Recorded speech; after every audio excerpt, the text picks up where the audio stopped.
नमस्कार. गेले 2 दिवस तुम्ही बघितलंच असाल की मार्केट रेंज बँड झालं होतं. त्यामुळे मार्केटमध्ये व्हॉल्यूम पण खूप कमी होता आणि फ्रायडेला अचानक जोरदार सेलिंग पाहायला भेटली.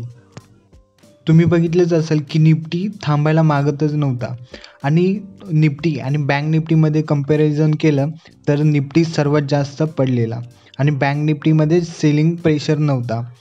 तर बँक निफ्टीला अडवून HDFC बँकने ठेवलेलं, त्यामध्ये HDFC बँकचा सर्वात मोठा वाटा होता. अजून एक गोष्ट की मार्केटमधील सेलिंग अजूनही काही संपलेली नाही. मला पर्सनली असं वाटतंय की तुम्ही कोणत्याही प्रकारची कॅश बाईंग आणि ॲव्हरेजिंग करत असाल तर ती सध्या करू नका.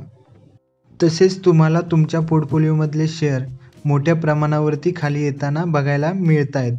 काही जणांचे 20% असतील, 30% असतील, काही जणांचे 40 ते 50% पण खाली आले असतील.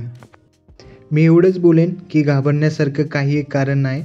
जर तुमच्याकडे लार्ज कॅप, मिड कॅपचे शेअर असतील तर बिंदास्त राहा. मार्केट आज ना उद्या वरती येणारच आहे. ज्यावेळी वरती यायला सुरुवात करेल त्यावेळी रॉकेटसारखं वरती येईल. ही गोष्ट तुम्ही लक्षात ठेवा. त्यामुळे घाबरण्याची काही एक सिच्युएशनच नाही. त्याचबरोबर तुम्ही बघतच असाल की FII मोठ्या प्रमाणावरती सेलिंग त्यांची चालू आहे. त्याला कुठे ना कुठे हा ब्रेक लागणारच.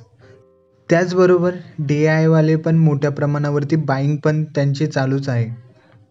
तुम्ही मार्केट कोसळेल ह्या भ्रमात राहूच नका.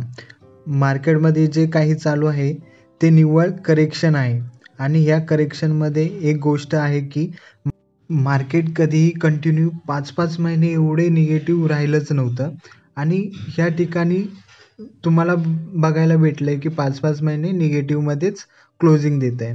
तो एक निव्वळ अपवाद आहे. असो, परंतु त्या ठिकाणी आपल्याला एवढं घाबरण्यासारखं काही नाही. सध्या फक्त संयम ठेवायचा आहे. ओके, ज्यांनी संयम ठेवला मार्केटमध्ये तो मार्केटमधून पैसे घेऊन जातोच. त्यामुळे घाबरण्याचे काही एक कारण नाही. धन्यवाद.